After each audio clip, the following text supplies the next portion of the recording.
quite okay.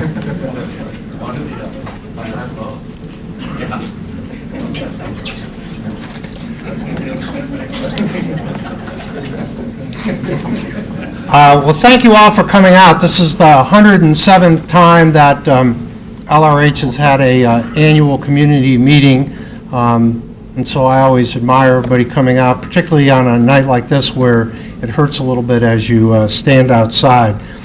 For those of you I don't know, I'm Steve Truboff. I'm the chair of the Board of Trustees of LRH this year. I think you all know Warren West, our CEO and president. And our goal tonight is to share information both about what we're doing today, many of you are engaged and involved in that, and a little bit about the environment we're operating in and seeing ourselves operating in and where we think we're going. One of the interesting questions people ask me all the time is, who owns this place? I'm always shocked people ask that question. This is a community-owned hospital. You own this place. This is a classic 501c3 nonprofit, non-government, mission-driven organization in which whatever money we make is reinvested in the institution itself for the betterment of the community. And governance is by a board of trustees elected actually by the Board of Trustees for a term of up to 10 years. And we've changed that around a little bit, but roughly people are on 10-year terms, although we have some people that have served longer than that. And before we get started talking about the hospital tonight, I want to recognize one of those who's coming off the board, and that's George Broder. You got to come up here, George. You're not going to let you hide back there.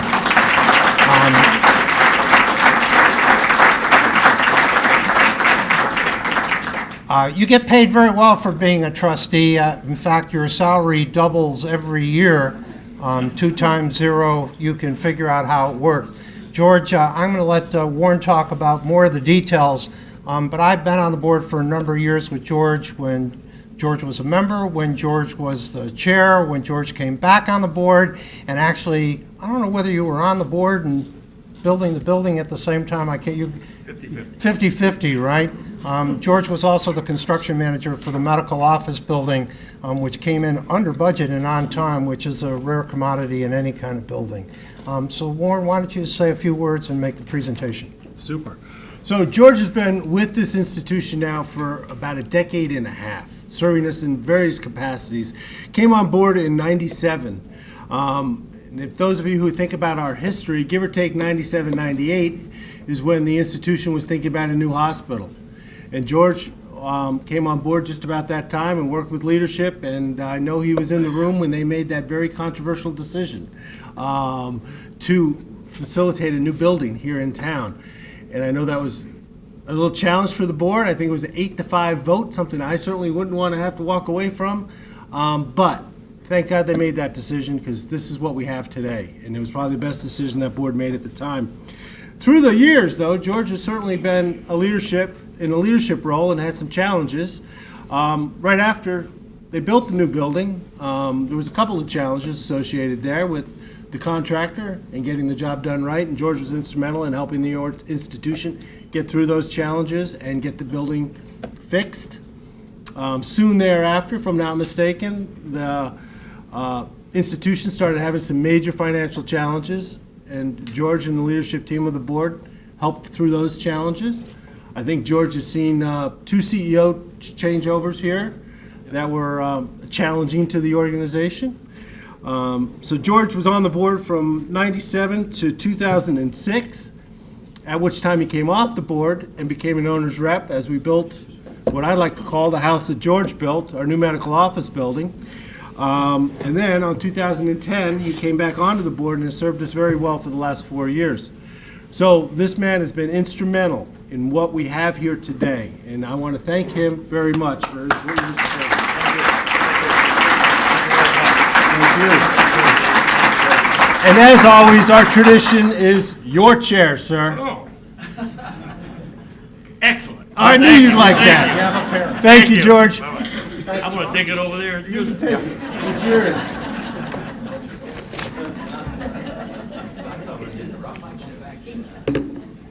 For those of you that are in the back, there are a couple of chairs available, front row, if you're interested. No, huh? You're in the LRH fitness program. If you stand for the full hour, you get to eat twice as much afterward. I always like to think that we run a good healthcare facility and fabulous food. So the reward here is we'll be done within an hour, and then we'll move into the reception next door. Dr. John Stouter is the chairman of the LRH Foundation and is going to give us a report on the charitable foundation and its success this year. John? This is the 10th year of the charitable foundation, which has been set up to raise funds to support programs of the hospital. This is in addition to the operations budget and in addition to the investments, and it's been very successful. The foundation recently was expanded, so now Gail Clark has help. Susan Durkee, would you please stand up, Susan, so people can see who you are. Susan's our new development director, and she's going to be in charge of capital campaigns, long-term giving, and Gail's going to remain with us in terms of events and public relations. The events that were taking place this year included the golf tournament. The golf tournament was successful again, raising almost $21,000 for the paramedic intercept program, which is not paid for entirely by patients. It's actually paid for by the hospital, and this is helpful to raise the funds for that. We also had a women's health seminar again. This year we partnered with the North Country Health Consortium. We had education credits available for nursing, and we had a full house. There were 400 people attending. We had no more room. If you want to sign up this year, please get your things in early. It's the day after Mother's Day, and it's been very educational for years. May 12th is the day for your calendar. We also have been having a monthly luncheon program with some of the donors and some of the community representatives. It's been very helpful. Members of the board and Warren have been happy to be at those meetings. In 2013, we'll talk about fundraising for a minute. In 2013, there were 319 individuals and businesses who made generous donations and sponsored or participated in the special events. They either established memorial funds, honor funds, or gave money, and we raised $211,154 from that. 115 of these were new donors. 319 sounds like a lot, but remember, we're in a catchment area of 25,000 people, so we have some room to improve. And I assume all of you here in the room have been part of that 319 this year. We also send out newsletters and websites, which, along with our annual appeal, raises money as well. And we also have been getting memorial gifts. I think if you look in your program, you'll see a number of the memorial gifts. More people are using them to honor people who've passed away, but there also are some in honor of gifts. This year we had one in honor of gifts for Cassandra Sakin, but we had memorial gifts for G. Stanley Bean, Dorothy Boisvert, Marie Campbell, Lucille Chamberlain, Carrie Diebler, Lisa Dunlop, Lenora Emery, Jewel Fogg, Conrad Fournier, Marion Gilbert, Frank Griffin, Sydney Ann Harris, Lon Howard, Alexander Kopp, Ruth LaRose, Florence LaSalle, Stella LeDuc, Harry McDade, Diane McDermott, Marjorie Miller Wells, Ronald Morris, Alice Nelson, Louis Sanborn, Joyce Schuster Tyler, Loretta Silver, Charles Sturr, F. Maynard Sunman, C. David Toll, Joyce Tyler, Ella Warren, and Donald Wright. I want to thank people who donated those monies. The total of our investment increase this year was $93,552, and our total at the end of the year was $1.2 million, $1.261013. The hospital has used this money to support various programs. This year we added to the paramedic intercept program the Gale Medical Library with the Born to Read and Reach Out and Read programs for healthcare literacy. The Agnes Norris Birthing Center had Halo sleep sacks, which are basically a bundling blanket given to each of the newborns. We had nutrition matching in memory of Ruth LaRose to assist LRH staff in need of financial assistance, and we had a helmet safety program. We have capital campaigns as well. This year, our foundation's capital project was the Campaign for Hope for the Oncology Suite. The capital campaign was to raise $75,000, and we're this close to making the $75,000. Probably by next week, we'll have the $75,000, which is very, very good. We had some major donors, and there are plaques up in the area up there. You can take a tour of that area as well after this meeting. From White Mountain Footwear, including the Connors family, Dr. Harlan and Diana Herr, Dr. Randolph and Grace Wells Knight in memory of Marjorie Miller Wells, and John and Maggie Starr. Our new anticipated project will be the support of the planned renovation of the Agnes Norris Birthing Center with new larger rooms to accommodate the patients in labor and after delivery without crowding of visitors and family. We hope you'll support our new fundraising effort when we get it off the ground. Legacy, there's a long history of people making commitments in their wills and estate plans to support Littleton Regional Healthcare and its services. And we'll be continuing to push for a legacy society where people can join by designating LRH in their estate planning and informing us of their intentions. This will serve to encourage others to do the same.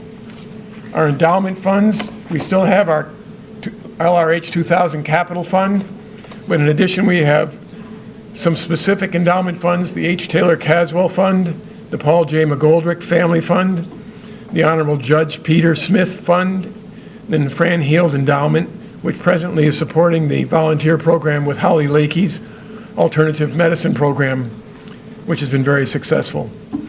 Finally, I'd like to thank those who are serving on the board, Gail Clark and Susan Durkee, Steve Truboff, John Starr, Ashley Garrison, Gil Vickery, Warren West, Nick Braccino, Bob Whitney, and Wayne Rio. This year we had an increased participation from the Hospital Board of Trustees, and we thank them for that, and thank you all for your support.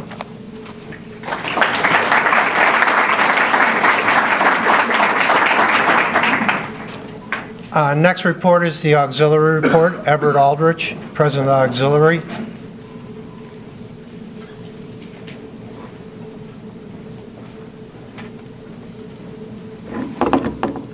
Good evening.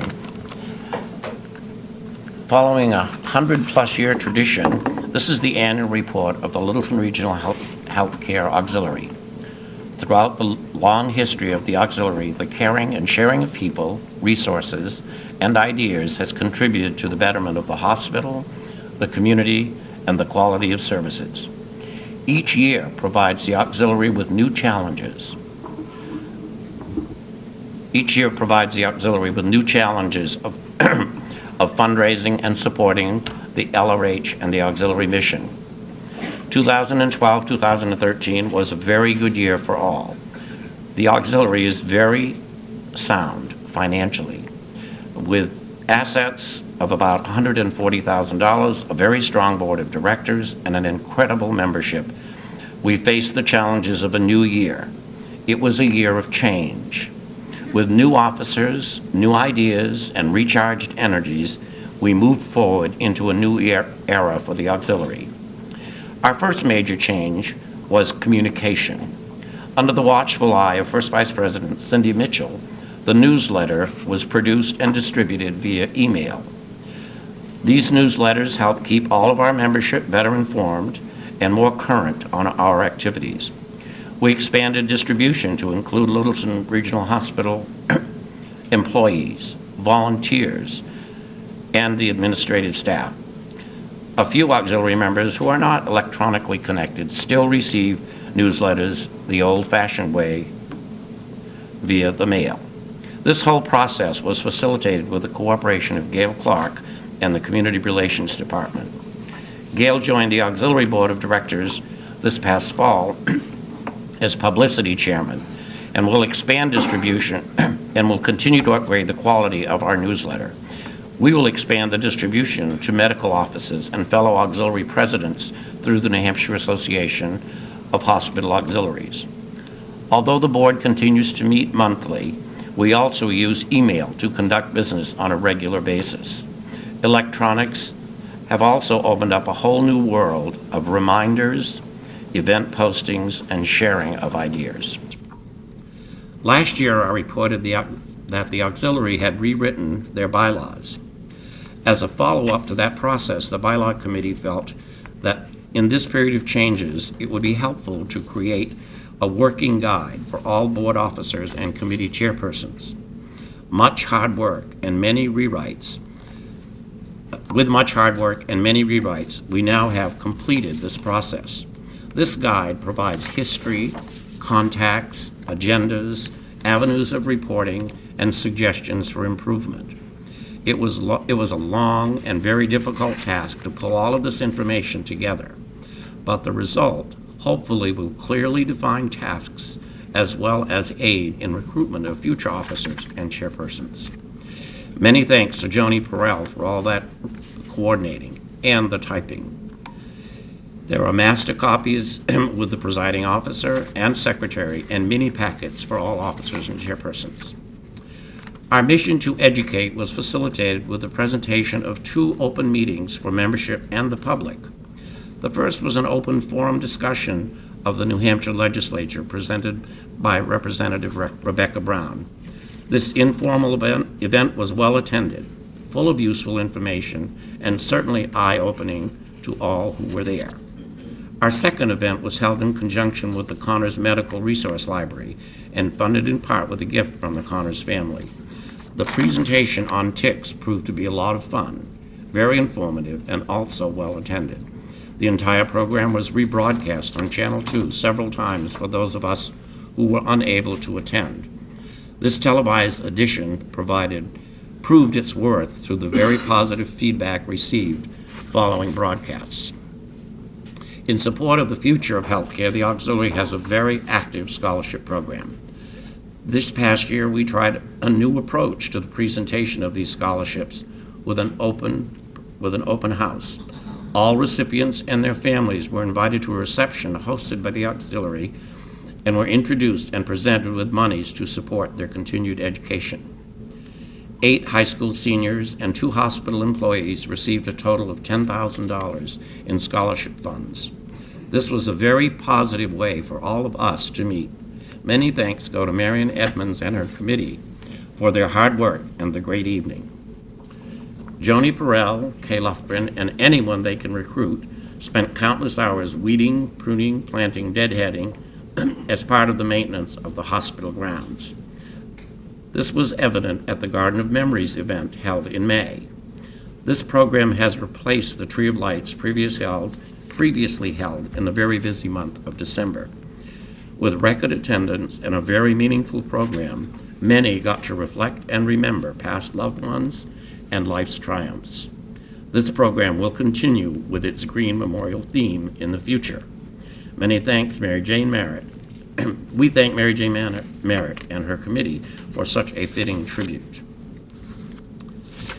In support of the hospital staff, the auxiliary provided ice cream and all the Sunday makings at the annual employee barbecue. Our doctors are treated by the cafeteria and waited upon by the auxiliary members at our annual Doctor's Day breakfast. With a lavish menu, the docs have an opportunity to relax and enjoy friendly service and a delicious breakfast in recognition of their contributions. Each December sees the hospital transition into a Christmas wonderland, and this past year was no exception. Under the watchful eye of Sandy Monroe and her team, magic happens everywhere.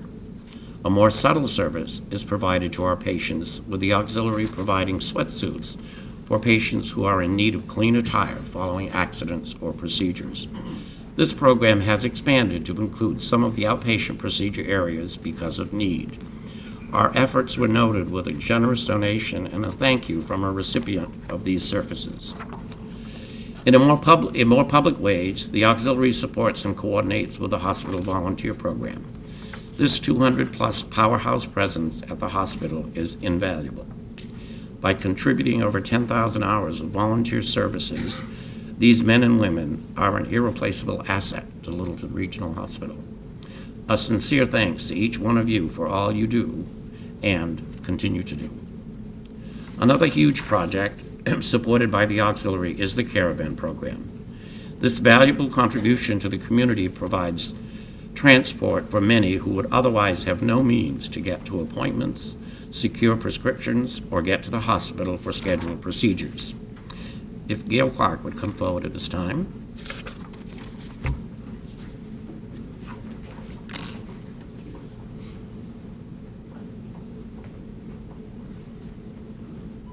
Gail, on behalf of the Littleton Regional Hospital Auxiliary, I'd like to present you with this check for $10,000 in support of the Littleton Caravan Program and its future. Thank you. Thank you.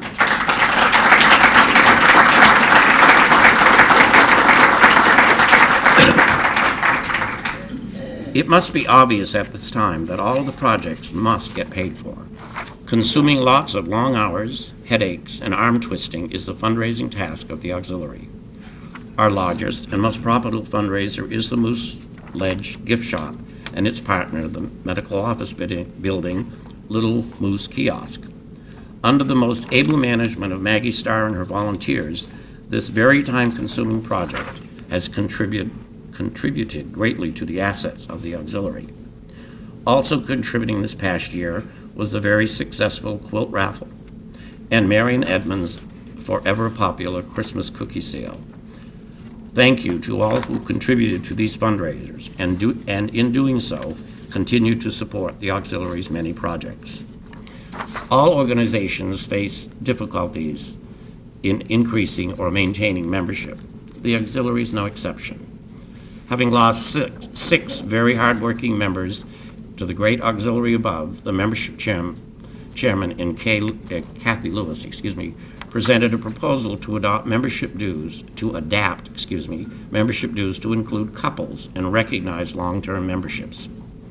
The auxiliary board adopted those proposals and will actively campaign to increase our membership rolls in 2004. Might be noted we have 100 members at the moment. Most notable of those passing was Jewel Fogg, who dedicated over 30 years to the hospital and the auxiliary. She is credited with reorganization of the volunteer program as we know it today.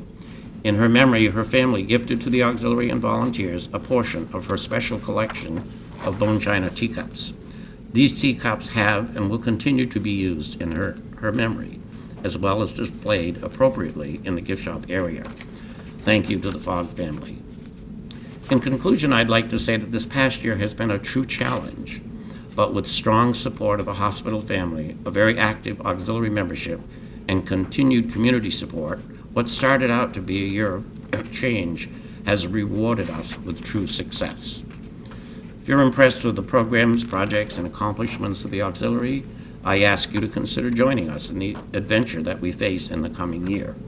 Many hands make light work, and lots of new friends, not to mention great personal satisfaction.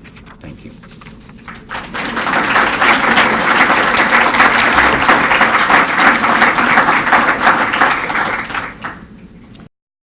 We're going to take a moment now and talk about hospital finances. Bill Bedore, our Vice Chairman and Treasurer.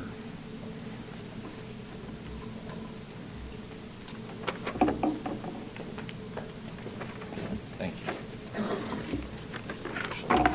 Yep. Thanks, Steve. Appreciate it. It's good to see everybody here in their shorts and sundresses and Hawaiian shirts. You know it's cold in the North Country when half the people in the room, most of whom are probably locals in one way or another, keep their coats on after they come inside. So we appreciate you all coming out and braving the cold. I'm going to tell a story tonight. I don't want to bore you all with numbers. Some of these numbers are in the annual report that you see in front of you. A lot of them are available online. What I'd really like to do is to tell a story with these numbers tonight. It's a story of success. It's a story of growth. It's a story of community involvement, and we're very excited to be able to present it to you tonight. I'm going to run through them as quickly as I can, but just hit a couple of major points here. So we're talking about fiscal year 2013. So that's the fiscal year for us ending September 30th, 2013, just a couple of months ago. As Steve said, last year, I believe, the real revenue, important revenue number, the real number is the net revenue. I've got a slide a little bit later on that shows you the growth in that revenue. We have a healthy operating margin here. We're very fortunate for that. It's about 3% of our net revenue. We'd certainly like to see it be more, but we work very hard to make sure that there's enough money left over to invest in the community and invest in facilities and other assets. Again, as with the gross revenue number, the total margin number is a little bit illusory. It includes things like unrealized gains on investments and interest rate swaps and things of that sort that mean very little to most of us unless you're an auditor or CPA. Total assets, almost $100 million. About 55 or 60% of that are the physical assets of the plant, the building, the MRIs, the computers, the technology, and the other 40 or 45% relates primarily to current assets, things like our checking accounts, our investments, our receivables, et cetera. You can see the patient visits here. Obviously, those patient visits, that's not 115,000 individuals, that's patient visits. And physicians practicing, that number continues to go up. We've got a slide a little bit later on that shows you the growth in that number. Of course, LRH is one of the largest employers in the North Country. I mean, that's one of the benefits that we provide to the North Country, and we're very proud to be able to do that. At any given time in 2013, you know, you can see we had about 450 people floating around, part-time, full-time, and per diem. And then this last number is one that I love. It's the total community benefit expense. And I actually noticed, just to go quickly off of my script, that in your annual report on page 3, there's a different number in there than that. And so I want to address it because at least one person would catch me on that, I'm sure. Both numbers are actually accurate, okay? And so the reality is the total community benefit expense is much more than just the free or reduced health care that we provide to community members in need. So just to address that, make sure we're clear, that number is very specifically calculated under a very specific formula, and so I just happened to notice that and wanted to point it out for everybody. So just to move on to a couple other things, here we see about a 30% increase in revenue, net and gross revenue, since 2009. Of course, that relates to the patients served. You can see a little dip in 2011, of course, but very good growth after that. One of the reasons we changed our name from Littleton Regional Hospital to Littleton Regional Healthcare is the fact that the traditional hospital services, like inpatient, you can see, are only about 2% of our total visits. Interestingly enough, it seems like our emergency room visits never change. I'm not sure what that means or exactly what the situation is with that. But outpatient and clinic services, as you can see, continue to increase, and certainly that's a trend that we expect to see in the future. We're very fortunate to have an amazing physician staff. Warren and his team have done a great job recruiting over the last 7 years since he came on board, and you can see that growth here. Of course, there's been just a little drop in 2013. That really relates to a few retirements, and so we continue to have an amazing physician staff, an amazing nursing staff, technical staff, volunteers. We're very fortunate to have the people that we do have here at LRH. I switched this slide around a little bit just this morning because logically, at least in my CPA's mind, should have come after the revenue slide. But this is the slide showing our basketball-like operating margin over the last 5 years. And the reason I put it second to last here was very simple, really. It's that, unfortunately, healthcare is a very challenging business. And this reflects that fact. And it's only getting more challenging. You see it in the news every day. And so we bounce around. And a lot of this has to do with the fact that a lot of these things we just don't control very well. Warren and his team do a fabulous job of controlling expenses, keeping things operating well, but the reality is that it's up and down. The other reality is that even in a very challenging business, we're fortunate to be very, very solid. And Warren and Steve are both going to talk about some of the challenges that we're going to see in the next few years. But at the same time, I think we look at those challenges as opportunities. And LRH is in a great position to take those challenges and make them into opportunities. So with that, I think I'm going to leave it up to Steve next, and we'll move on. Thank you.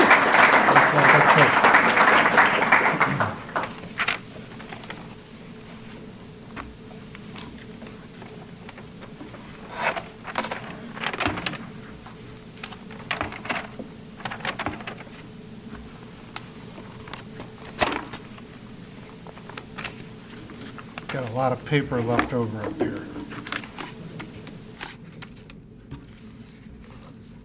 Warren and I are going to talk a little bit about the environment we're working in.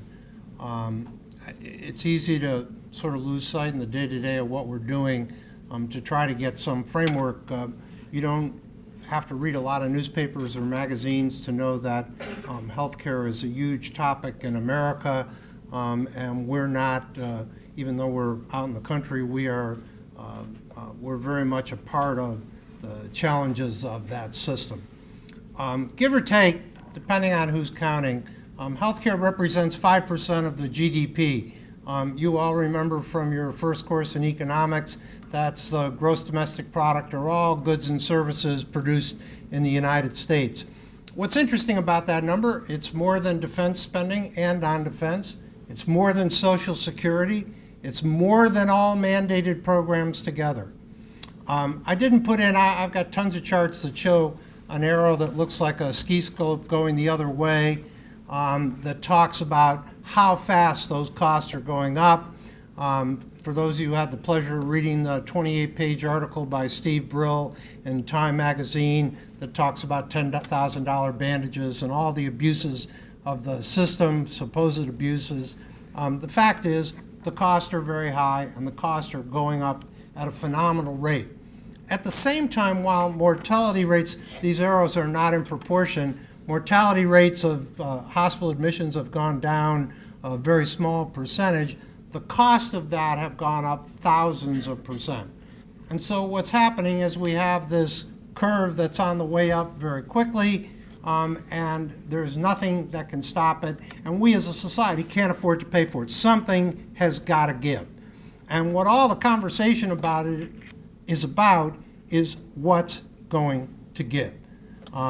There is some leveling out of that cost structure, but not fast enough. So everyone has their own explanation. One of the great things about this is if you ask people why healthcare costs too much, everybody's got a different story. You know, you can hear the story about insurance companies make a fortune off of our ills. Physicians are clearly overpaid. Hospitals gouge their patients. This whole thing about the charge master and how hospitals charge.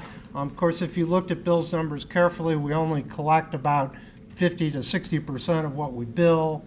Not covering people drives up costs. Covering people drives up costs. Medicare doesn't pay enough. Medicare pays too much.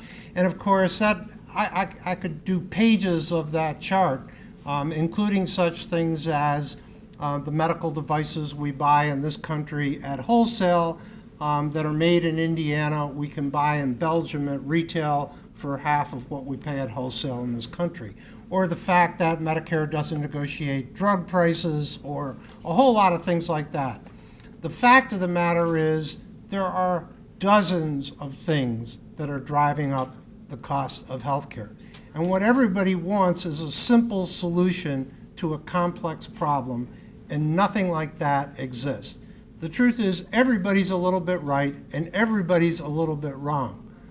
Some people aren't paid nearly enough for what they do, and some are probably paid too much. But the reality is it's a myriad of issues, and we're not going to have one simple solution that's going to fix the problem. We're also, by the way, our own worst enemies. This is a chart that I picked up from Dartmouth, but I happened to be at a debate about healthcare last week, and they had the same chart. The fact is 40% of all healthcare problems in this country are attributable to our own behavior.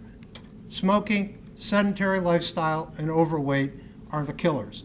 and they cause a whole series of diseases. And no matter who you listen to, is unless we can do something about changing those behavior patterns across a broad range of society, we are not going to lower health costs. By the way, 5% is attributable to physical environment, 15% to social circumstances, 10% to deficiencies in access, and the other 30% is roughly genetics or predisposition. But the fact of the matter is, we need to manage population health, not let populations do what they want and try to pay for that health. It just simply isn't going to work.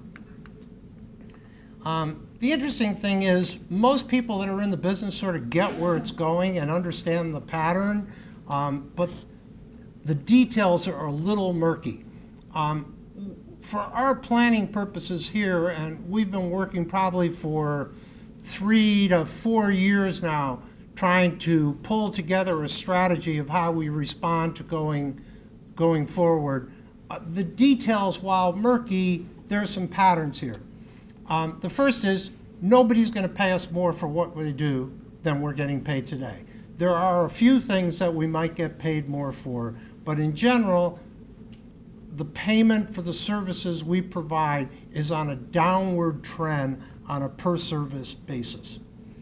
The fee-for-service charge, this is a piecework business, as you all know. You perform a service, you render a bill for that service, you take something off the shelf and whatever.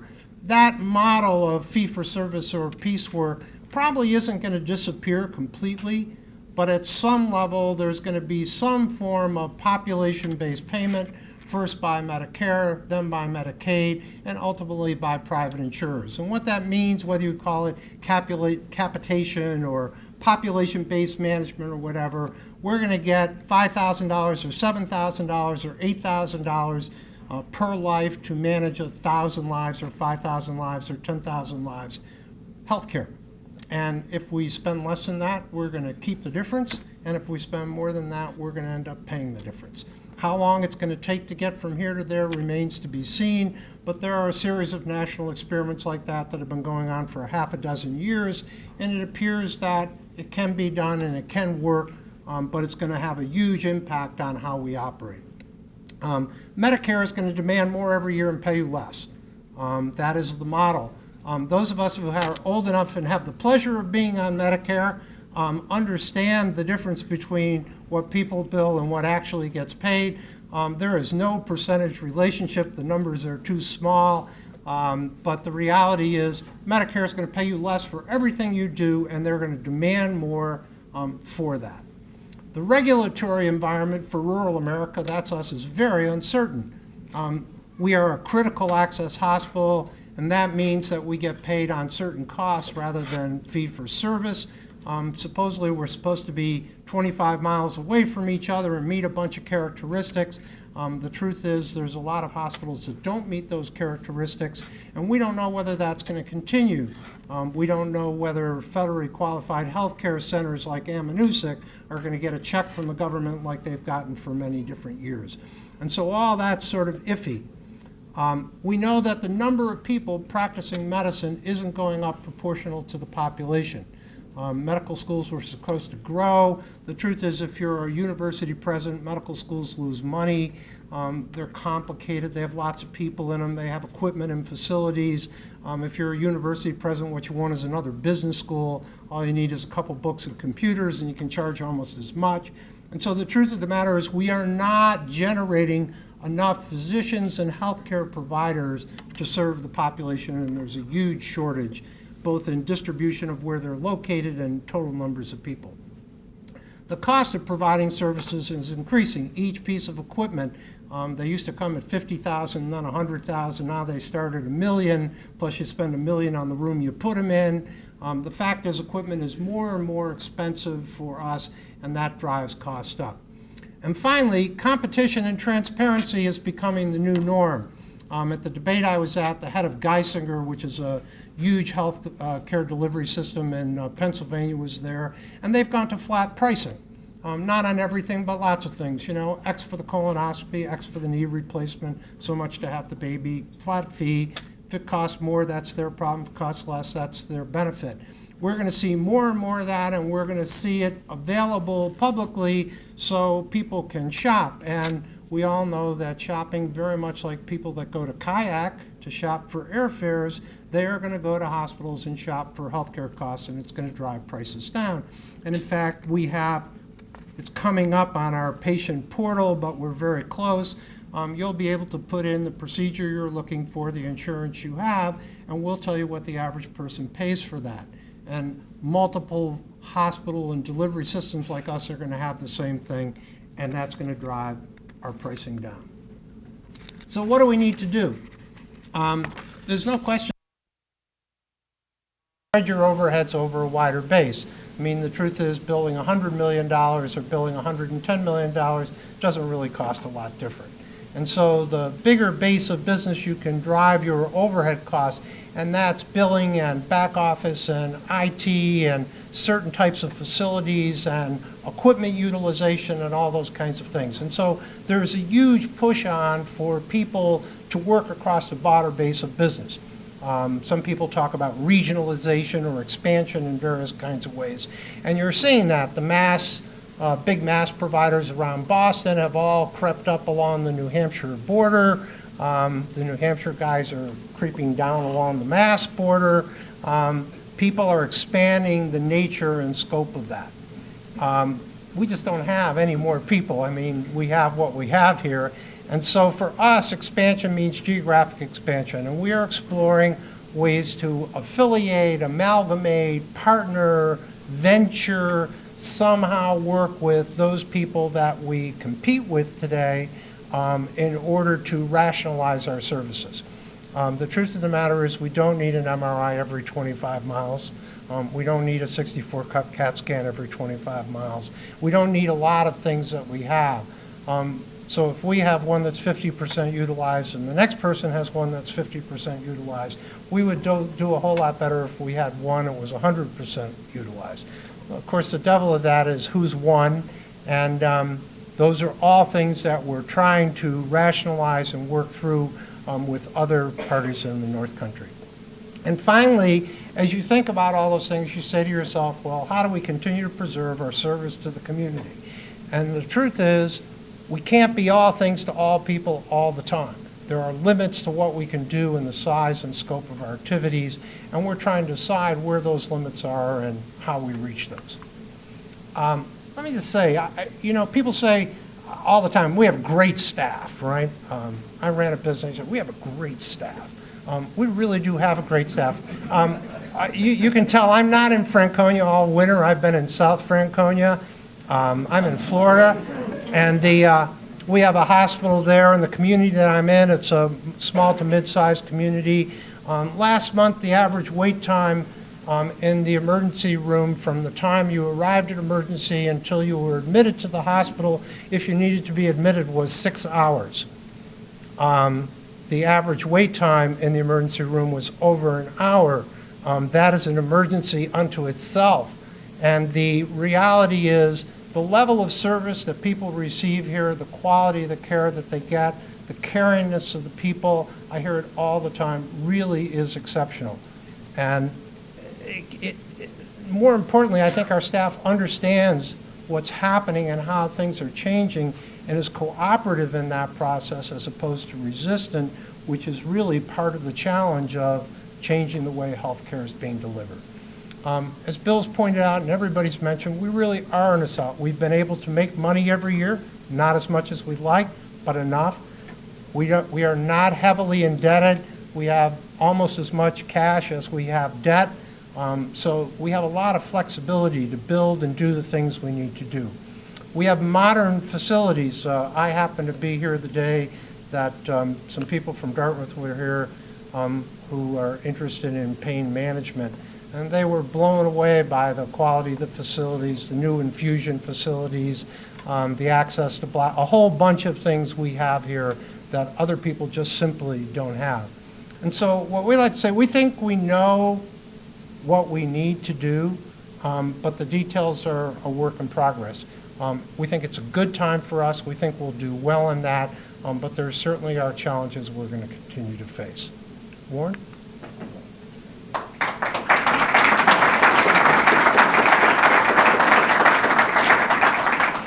So thank you, Steve, and thank you all of you for coming out to our 107th community meeting. That's a great number. We're very proud of that. So what I want to do is spend a little bit of time. Steve set the stage about the environment that we're in, but the other challenge we have with the environment we're in is dealing with healthcare reform under the Affordable Care Act and all of the changes that are associated with that. And as we see it, and as I study the Affordable Care Act, the Affordable Care Act is intentionally designed to radically alter the system of healthcare that is in this nation. And so the four goals of the Affordable Care Act are access, right? 32 million Americans are going to get some kind of healthcare coverage. Cost, Steve talked about it. They want to drop or lower the cost curve and cut the cost curve and reduce the expenditure per capita in the nation. Affordability, they want to expand Medicaid. This state, however, is not doing that at this point, one of 24 in the country, one of 25 in the country. And they want to provide insurance subsidies under the exchange, which is happening here in this state, and we are part of that exchange. And finally, and probably most radical, is the concept of quality, clinical best practices, aligning rewards for quality, and changing from what Steve talked about, fee-for-service and volume-based reimbursement, to this value-based reimbursement methodology that we need to be prepared to overcome.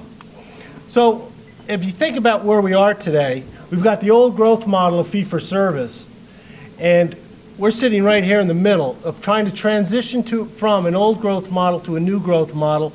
And quite frankly, as Steve has indicated, we can only read so many of the tea leaves. So we've got to start changing the course of this organization based on what we're going to anticipate is going to happen through the Accountable Care Organization, through the Affordable Care Act. What are the implications for healthcare reform? Steve hit a lot of these. Downward pressure on reimbursement. And that is going to dramatically affect who we are and how we operate. We're going to move from this value-based concept to volume-based to value-based. The federal government has deemed this as value-based purchasing. As Bill pointed out, 40% of our revenue comes from the federal government. They want to hold all of the providers, the hospitals and their physicians accountable for outcome, for patient satisfaction, and for quality. Because of the first two items, we've got to rebalance our cost structure, is what they're saying. People are saying anywhere from 15 to 20% of your cost structure needs to go away if you're going to survive in this new universe. We need to figure out a plan to overcome that. Clearly, we've got challenges with primary care, recruiting. There's not enough primary care docs out there. We need to figure out how to meet that need in this community. Increased consumer responsibility, and that's why we're putting the estimator on our website. We need to be much more transparent with our pricing structure, because folks like us now are on high deductible plans. First dollar out of pocket is ours. We're going to start shopping around. The only way we can win that is have competitive pricing. The only way we can do that is get our cost structure down. Joint accountability for care and reimbursement via population health management. This is another radical feature of the Affordable Care Act. And basically it's saying, the federal government's saying to us, providers, you, Mr. Hospital, and you, physicians and mid-levels, and the insurance company are responsible for population health. Who's left out of the equation there? The individual patient. But we are still responsible for improving the health care of a region of population. And lastly, because of all these implications, what we're seeing in the market right now is major market consolidation. I don't think in the last 3 weeks that the headlines haven't started with another hospital has joined Dartmouth-Hitchcock. Whether it's New London, Alice Pacté, which just announced, Mount Scottney in Vermont. Shortly, Cheshire Medical Center will be announcing that. So more and more affiliations, mergers, and consolidations are going to be happening. What do we mean by this next curve, this second curve? So right now we're sort of paid, our primary focus is on sick care. Tomorrow or in the future, we got to focus on wellness and prevention, right? Care management. We manage it within our own setting. In the future, we've got to spend time on ongoing health and episodes of care, working with other partners. Right now, our delivery models is fragmented and siloed. We have our four walls. FQHC downtown Amanuenseck has their four walls. Home health does as well. We've got to learn to work together in a continuum of care and a coordination. Right care, right place, right time. So the walls have got to come down. In the care setting, so what do we do now? We see patients in the office, in the hospital. In the future, we're going to see them at home. We're going to deal with them through e-health. We're going to deal with them through m-health, mobile health. So there's going to be different vehicles, and how we make this transition is going to be critical. Our physician platforms, right? Bunch of solo practitioners. We have a group of physicians here at this institution. I wouldn't tell you today we have a group of practicing physicians. They're all sort of functioning independent. We need to tie them together better. A multi-specialty integrated group. We need to work on our clinical support systems, right? It's transactional now. It needs to be interoperable. We need to have a healthcare exchange among all of our partners in the region. Focused quality measures, they've got to be on outcome and population-based, because that's how we're going to be reimbursed. Reimbursement, fee-for-service today. Tomorrow it is changing based on outcome, utilization, and total cost. That is a different world for us. Financial incentives. Today, as Steve said, we do more, we get paid more, right? Fee-for-service. That is going to be going away or fading out, and eventually it's going to be value-based. And then finally, you know, right now we do more, perform better, we make more, right? That's what we have to do, is perform better. And finally, you know, how do we make money now? It's on a margin per service. Soon it's going to be a margin per life, especially when we get to capitation. So I want to talk a little further about that. So this is a busy chart, but here's where we are now, fee-for-service. Steve mentioned that a lot of hospitals are experimenting, tertiary care facilities, large hospitals are experimenting with the shared savings. Many hospitals have succeeded, many have not. What is that? Well, the federal government are saying to Dartmouth-Hitchcock, you care for 50,000 lives. Last year it cost $1 million to take care of those 50,000 lives. If next year you're able to do it for 900,000, we'll split the difference with you and give you some shared savings back. So that's a model that we're going to be moving towards. Episode bundled payments, another model that we need to move towards. And the best example I can give you is Dr. Sauter. When he delivers a baby, he gets a bundled payment for all of the care that that patient needs from the time they come to his office initially and say, yes, you're pregnant, to the time you go home with your baby. He gets one fixed fee for that. So more and more bundled payments are coming our way, whether it's for knee replacements, shoulder replacements, but they're going to group it from the time you get to see the physician to the time you get discharged out of your rehab and back to the slopes, if that's what your goal is. We're going to get one fee for that, and it's going to be lower than what we get now. Global payments is another scheme they're working on, which will say, okay, Littleton Regional, you have 5,000 Medicaid lives right now. We're going to pay you X amount to take care of those lives for a year, which is really tricky if you don't have the systems to know what you're doing for those patients. And lastly, traditional capitation is going to come back, a per member per month fee that we will receive. The challenge that we face in this radical change in how we do things is the risk burden is going to be on us, the providers, to make sure we're able to succeed in these new models. But right now, we don't have the infrastructure, the expertise, the understanding of how we can do actuarials, how we can do claims management, how we can do big data to be able to understand how we can manage in this brave new world. And that's the challenge that we have to overcome. So what's coming? We've talked about lower payments. We've talked about this financial risk.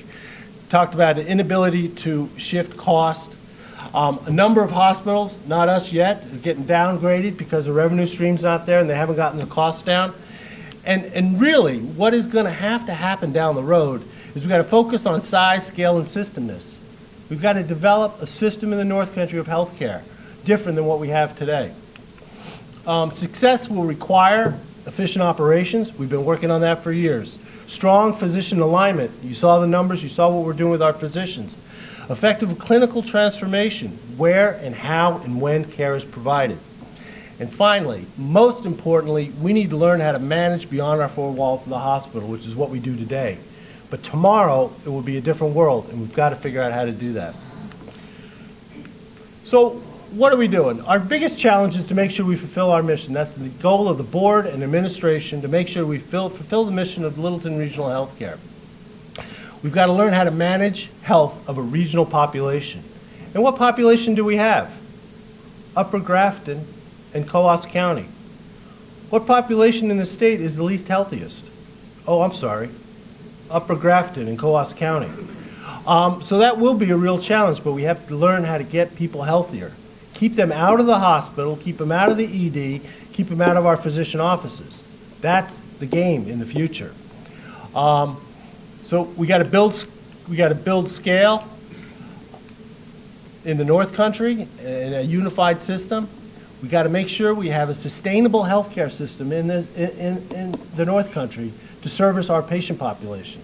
Our patient population isn't growing, but we've got to figure out how we work together to get them all healthier. And finally, we got to do some regional planning to address changes in the environment. The solution we're working on is that we cannot do this alone. We cannot sit in our four walls and master the brave new world that's coming our way. We must partner with our friends in the North Country, the hospitals, the FQHCs, the home health agencies, the nursing homes, the private physicians.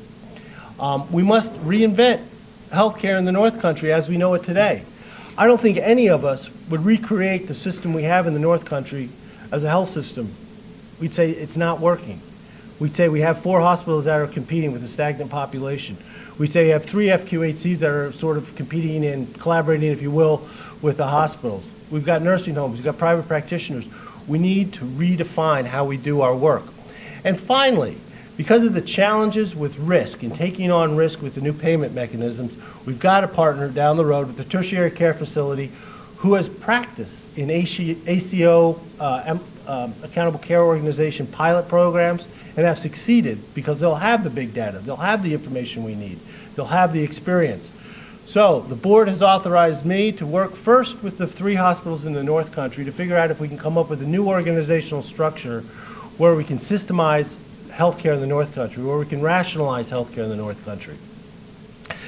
After we get successful in that, we need to expand the tent with the FQHCs, home health care, and the nursing homes so we're all in this game together, taking on risks together and taking on a continuum of care throughout the North Country, and join some kind of tertiary care facility that would be a potential Dartmouth or some other large teaching institution that is practiced and good at what they do with regard to ACOs, Accountable Care Organizations. In summary, change is required. Healthcare continues to evolve. I've been in this business for 30 years. Change has been a constant for all 30 years. But what I will tell you is change will be much more rapid in the next 3 to 5 years. Bigger is better. Size and scale will matter in the future, and that's why we need to work with our friends in the North Country. We have a chance to reinvent healthcare in the North Country, make it right for everybody. Change won't be easy. There'll be some very difficult decisions we need to make as we try to survive in this brave new world. But I think the good news is, as we reinvent healthcare, we can focus on our patients and their health and improve the population health of everybody in the North Country, which will be our goal as we move forward. So bear with us, help us, and be patient with us as we try to reinvent healthcare in the North Country, as we try to read the tea leaves that aren't quite defined yet from Washington, as we try to continue to meet our mission and meet all of your healthcare needs.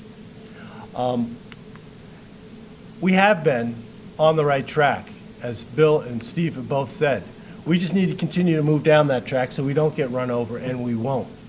So I want to thank you tonight.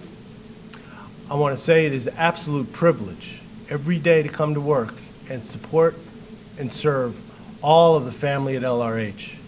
And it is an honor to be here as a healthcare provider and take care of the lives who entrust us with their care. Have a great night, and thank you for coming out.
Hi, I'm Cheryl Wiggett, one of the nurses here at Littleton Regional Healthcare, both in the oncology and infusion area, and I will be taking you on a tour of our new facility that we moved into in June of this past year. This is Littleton Regional Healthcare's oncology and infusion suite. Right now we're standing in one of the waiting areas. This one is designed for patients that are coming in to see the physicians. We have Dartmouth-Hitchcock physicians that come here twice a week to provide coverage, and they are available 5 days a week for us to talk to, and we have the whole Dartmouth-Hitchcock family to use if we need to. After they've been checked in by our receptionist, they come down, and somewhere we have a light. We have 2 exam rooms so the doctors can do their examination and have their discussion. And we have a second one down the hallway if needed.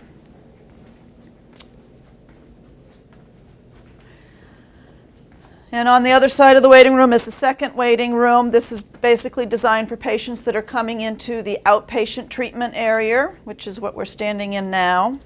You're looking at the nurses' station. And then kind of behind us on the outside wall are our areas for treating patients. We have 5 different sections with 2 chairs in each. So we can have up to 10 patients sitting here getting infusions. Or if they aren't completely filled with patients, then we have visitors and family members that can sit with their patient. Each chair has its own TV. These are all nice, comfortable, rocking, reclining chairs. And we also put them on swivels so that we can turn them around and people can actually just look out the window instead of staring at us if they'd like to. Give them a little change of scenery. Down this other end,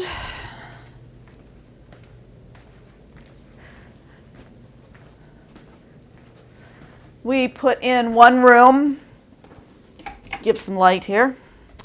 So that we have one area that has a bed for people that are not feeling well and want a little bit of privacy, or if we're doing a procedure where we require the privacy for the patient while that is occurring. And basically makes a loop around the other exam room over here in the hallway. And we put in 2 bathrooms for the patients to use. There's one at this end, one at the other end. And we also had 2 nutrition areas installed so that there's food, drink, microwaves available. And if they happen to be here during mealtime getting their infusion and are hungry, we have our wonderful dietary department provide them with a meal.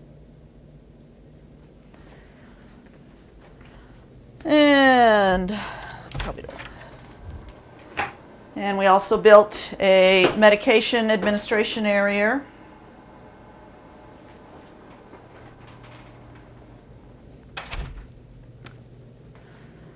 And I don't know what else. Computer station here, so if patients want to access different sites for education, they can, because some of our patients obviously don't have information at home, and then books and magazines and things that they can either take or borrow depending on what we have in stock, because education's a very big part of what we do in here.